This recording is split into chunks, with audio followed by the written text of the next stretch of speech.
Hi friends, welcome to my channel.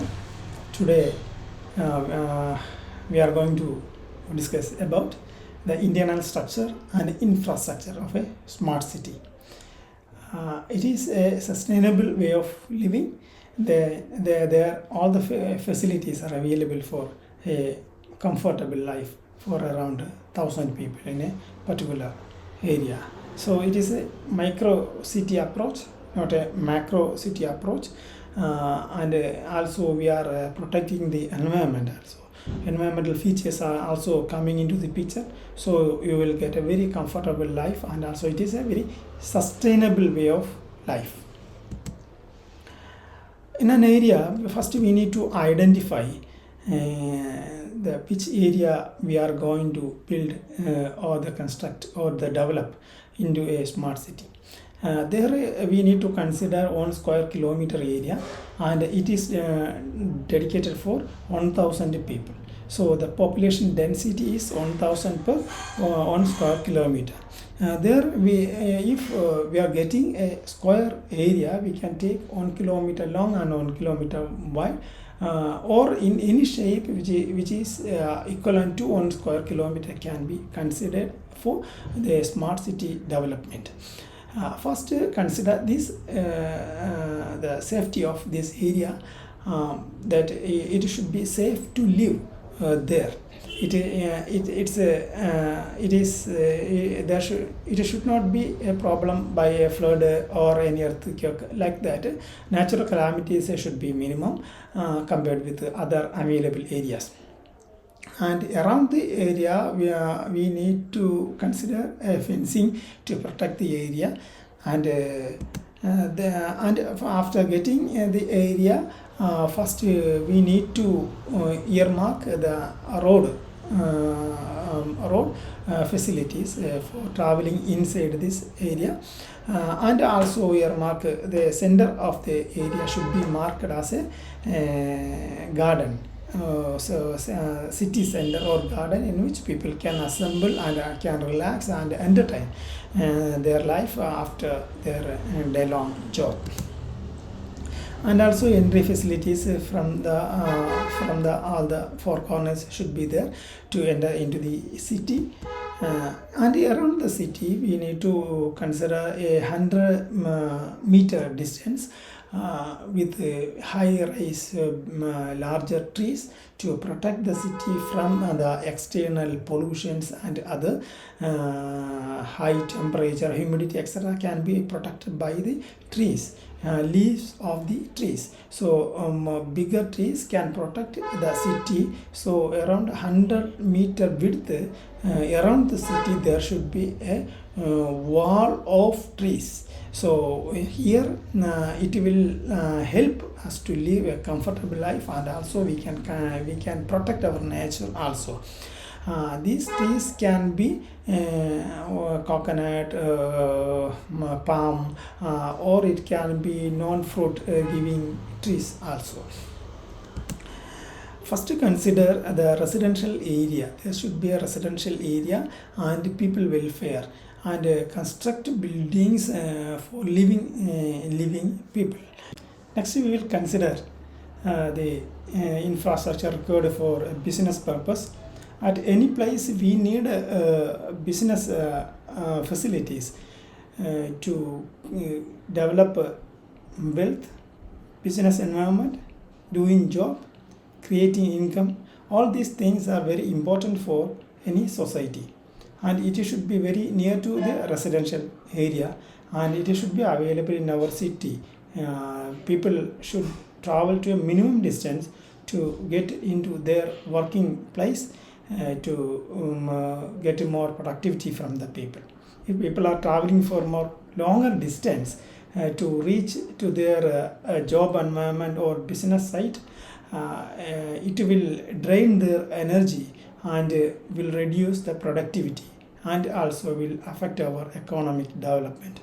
So within the city there should be facility for doing all the businesses and doing the work by the people.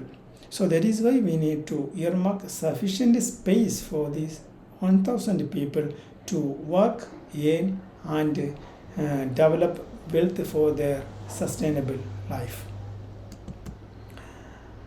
Next important facility need to be available in our city is the educational institutions, schools, colleges, training centers, skill development centers. All these educational institutions will develop our intellectual capability of the people, and that developed intellectual capability will enhance our economic development. So we need to have all these such educational facilities to enhance our living standard. Then we need to find a suitable area for farming, agriculture, drinking water production. All these basic fundamental requirement of the people need to be satisfied within the city, and if needed we can take the external input, but they need to be protected inside the city, and hence when there is a very scarcity of food items, we can supply from here, and they can reduce the problem of external interventions of the food scarcity. And there should be a facility for development of the kids. Kids in the age of 10, 12 to 15 need to have a separate space for their own personal development, career, their internal development, and their interaction with other kids. And all these facilities need to be available exclusively for the kids.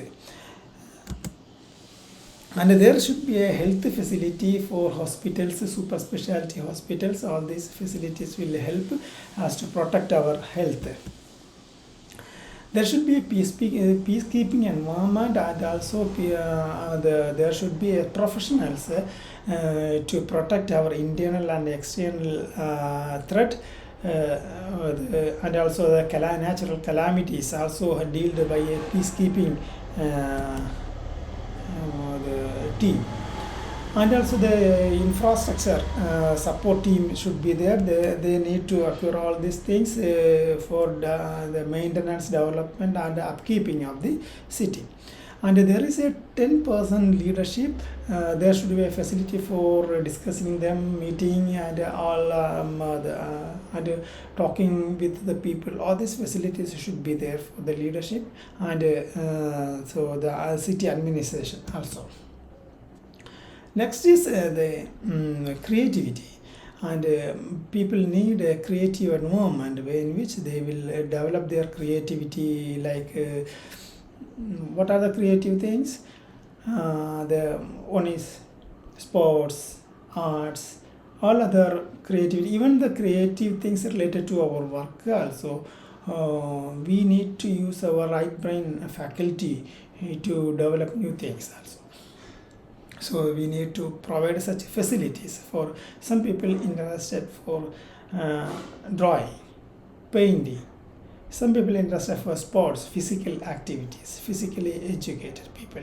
They need a running facility, they need badminton facility, they need swimming facility. All these facilities are required for them to develop their internal capabilities. So we need to provide such things in the city also, and also we need a pond for swimming, entertaining, all these things. So it should be very near to the residential area, kids area, and the creativity area, so all these people can utilize such facility.